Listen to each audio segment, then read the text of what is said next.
سورہ البقرہ کی اگلی آیت ہے آیت نمبر 129، جس کا ترجمہ ہے، اے ہمارے رب، ان ہی میں سے ایک عظیم رسول بھیج دے جو ان لوگوں پر تیری آیات کی تلاوت کرے اور ان کو کتاب اور حکم کی تعلیم دے اور ان کے نفوس کی اصلاح کرے، بے شک تو بہت ہی غالب بڑی حکمت والا ہے۔ اب یہاں پر دیکھیے کہ حضرت ابراہیم علیہ السلام کی دعاؤں کا ذکر ہو رہا ہے۔ پچھلی آیتوں میں حضرت ابراہیم علیہ السلام کی ان دعاؤں کا ذکر تھا کہ جو خاص جماعتوں کو مفید ہوں، یعنی کہ مکہ مکرمہ کے امن، وہاں کے پھلوں سے وہ فائدہ اٹھائیں جو وہاں ہوں۔ ایسے ہی خانہ کعبہ کی تعمیر سے خصوصی فائدہ جو ہے وہ حجاج کرام جو ہیں وہ اٹھائیں۔ اب یہاں پر اس آیت میں ایک آخری رسول جو ہیں ان کے بارے میں ذکر آ رہا ہے۔ آخری رسول صلی اللہ علیہ وآلہ وسلم، ان کے لیے دعا کی جا رہی ہے حضرت ابراہیم علیہ السلام کی طرف سے۔ پھر یہ دیکھیں کہ اہل کتاب جو ہیں وہ بیت اللہ کی عزت اور مکہ معظمہ کی حرمت اور حضور نبی کریم صلی اللہ علیہ وآلہ وسلم کی نبوت کے منکر تھے۔ گزشتہ آیتوں میں پچھلی دو باتیں ثابت فرمائی گئیں کہ کعبہ معظمہ اور مکہ مکرمہ وہ مقامات ہیں جنہیں حضرت خلیل اللہ نے بڑی محنت اور جاں فشانی سے بنایا اور پھر ان کو بسایا، اور اب حضور نبی کریم صلی اللہ علیہ وآلہ وسلم کی نبوت جو ہے اس کا ثبوت دیا جا رہا ہے اس آیت میں کہ یہ وہ نازنین پیغمبر ہیں جس کی حضرت ابراہیم علیہ السلام نے دعائیں مانگی تھیں۔ اللہ عز و جل فرما رہا ہے کہ بے وقوفو، تم کیسے بد نصیب ہو کہ ان تینوں کی برکتوں سے محروم ہو۔ پھر پچھلی آیتوں میں حضرت ابراہیم علیہ السلام کی 5-6 دعاؤں کا ذکر ہوا، جن میں سے بعض دنیاوی نقطہ نگاہ سے تھیں اور بعض دینی نقطہ نگاہ سے تھیں۔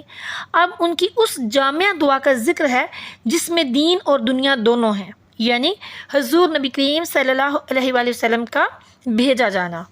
پچھلی آیتوں میں بتایا گیا کہ حضرت ابراہیم علیہ السلام نے ارکان حج بتانے کی دعا کی۔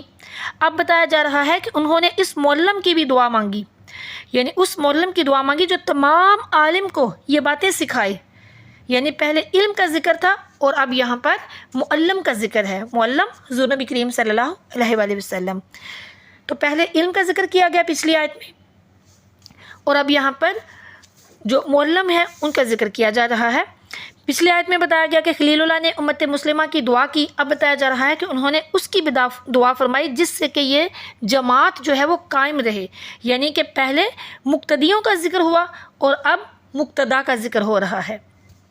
خلاصہ کلام یہ ہے کہ حضرت ابراہیم علیہ السلام جب یہ سارے کام کر چکے، یعنی کہ کعبہ معظمہ کو بنا چکے اور مکہ مکرمہ کو بسا چکے، تو آخر میں ان کا ذکر جو ہے انہوں نے کیا کہ جن کے طفیل دعائیں قبول ہوتی ہیں اور جن کے دم سے یہ ساری بہاریں ہیں، جن کے طفیل خلیل اور کعبہ مقام منع دنیا میں جلوہ گر ہوئے۔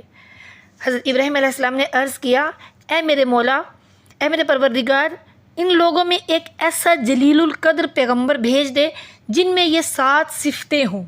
کون سی 7 صفتیں؟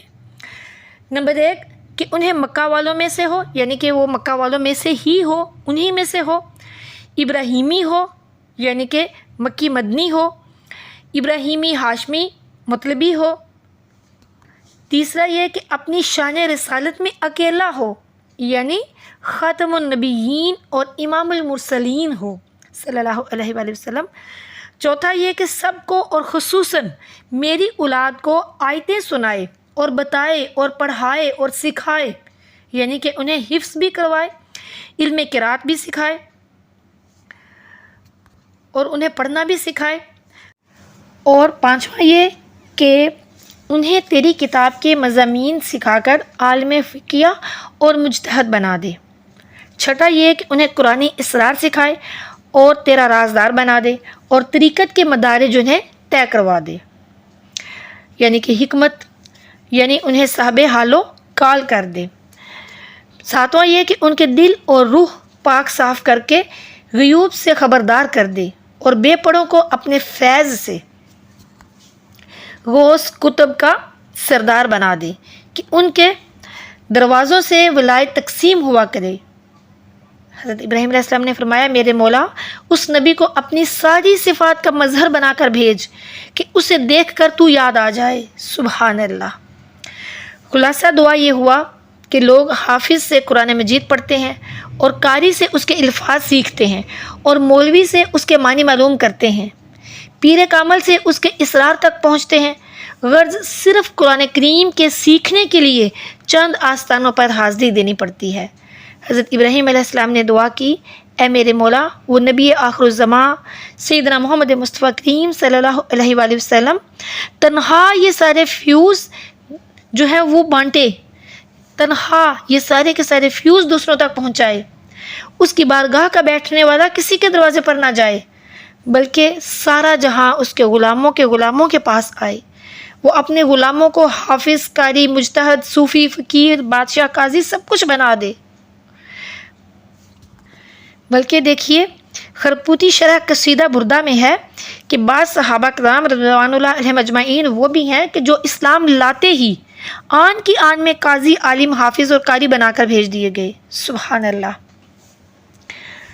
اب یہاں پر خیال رہے کہ حضرت ابراہیم علیہ السلام کی گزشتہ دعاؤں کا قرآن میں نقل فرمانا تعلیم اولاد کے لیے تھا کہ آپ نے لوگوں کی تعلیم کے لیے دعائیں کی ہوں گی، مگر اس دعا میں تعلیم کا استعمال نہیں، کیونکہ حضور نبی کریم صلی اللہ علیہ وآلہ وسلم تشریف لا چکے، پھر نبی کی بعثت کیسی؟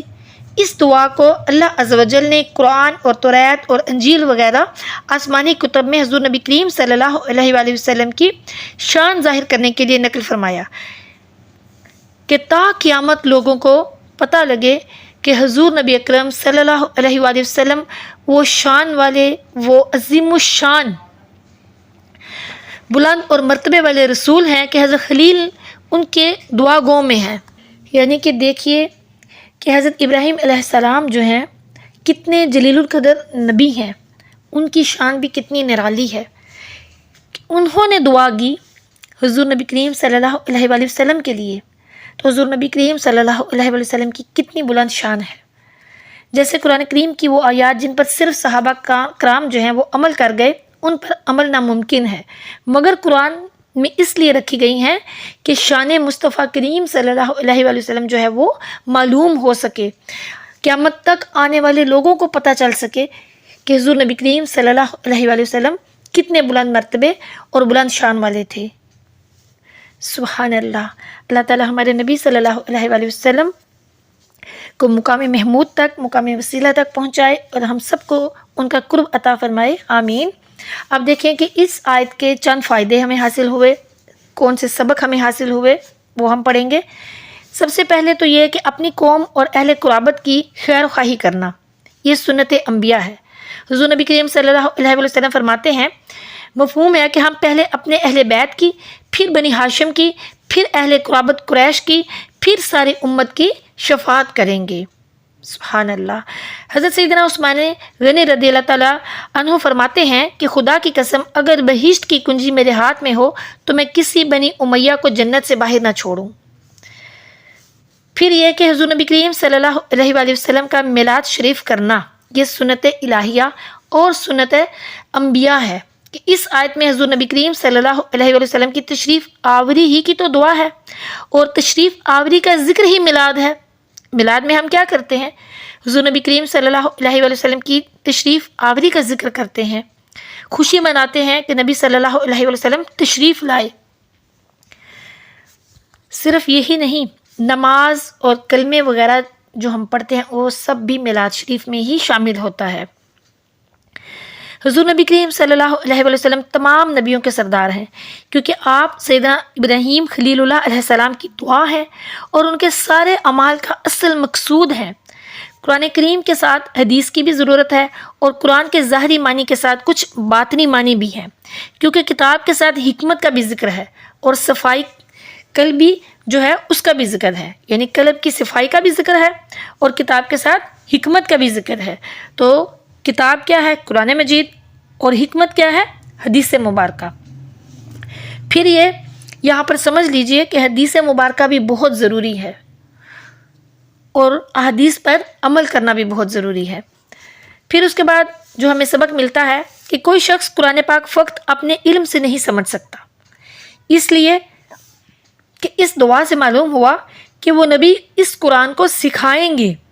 یعنی فلسفہ، منطق، ریاضی آسان ہے کہ وہ انسان کے بنائے ہوئے علوم ہیں، اور دنیاوی جو ٹیچرز وغیرہ ہیں ان سے پڑھے جاتے ہیں، مگر قرآن مشکل ہے کیونکہ وہ اللہ کا کلام ہے، اور اس کے لیے رب نے خود معلم بھیجا، اور وہ معلم حضور نبی کریم صلی اللہ علیہ وآلہ وسلم ہے۔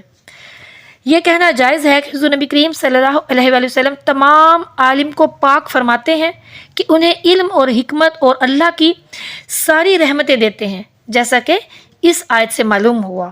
تو یہ کہنا بالکل جائز ہے کہ حضور نبی کریم صلی اللہ علیہ وآلہ وسلم سارے عالم کو پاک فرمانے والے ہیں۔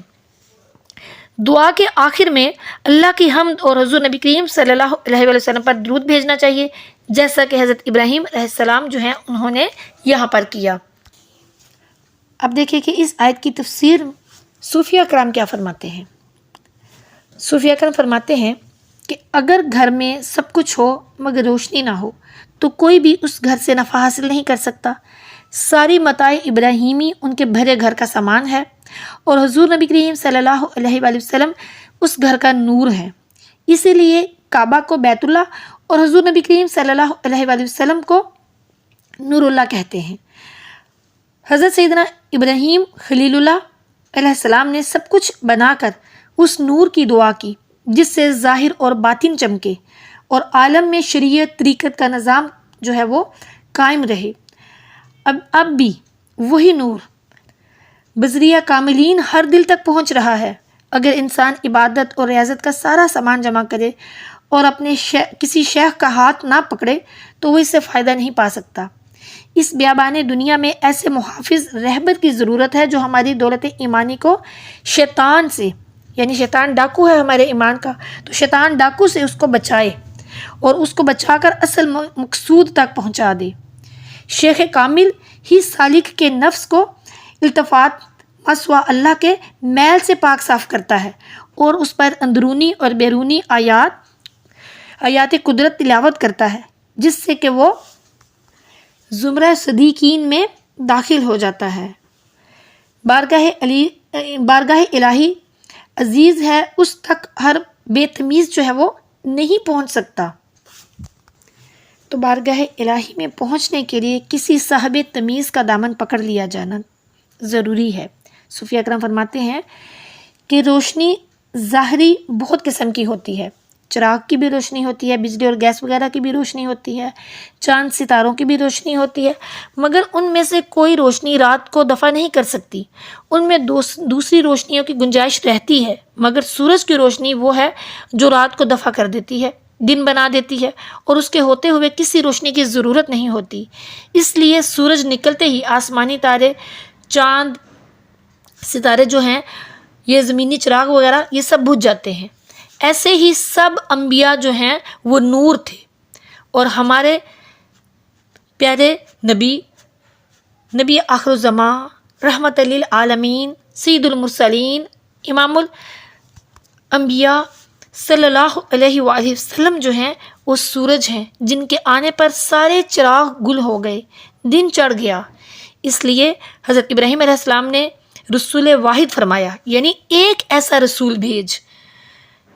اس آیت میں یہی فرمایا، انہوں نے اللہ سے دعا کی کہ اے اللہ ایک ایسا رسول بھیج جو اکیلا تمام دنیا کو کافی ہو۔ اس آیت سے ہمیں شان رسول کریم صلی اللہ علیہ وآلہ وسلم بھی معلوم ہوئی کہ پیارا کریم صلی اللہ علیہ وآلہ وسلم کے لیے سیدنا ابراہیم خلیل اللہ علیہ السلام نے کتنی خوبصورت دعا فرمائی، اور یہ دعا فرمائی کہ وہ میری اولاد میں سے ہوں، اور اللہ عز و جل نے ان کی یہ دعا قبول فرمائی۔ اللہ عز و جل سے دعا ہے کہ وہ ہم سب کے گناہوں کو معاف فرمائے، اور ہم سب کو پیارا کا کریم صلی اللہ علیہ وآلہ وسلم کی تعلیمات پر عمل کرنے کی توفیق عطا فرمائے، علم دین سیکھ کر اس پر عمل کرنے کی اور دوسروں تک پہنچانے کی توفیق عطا فرمائے۔ آمین ثم آمین۔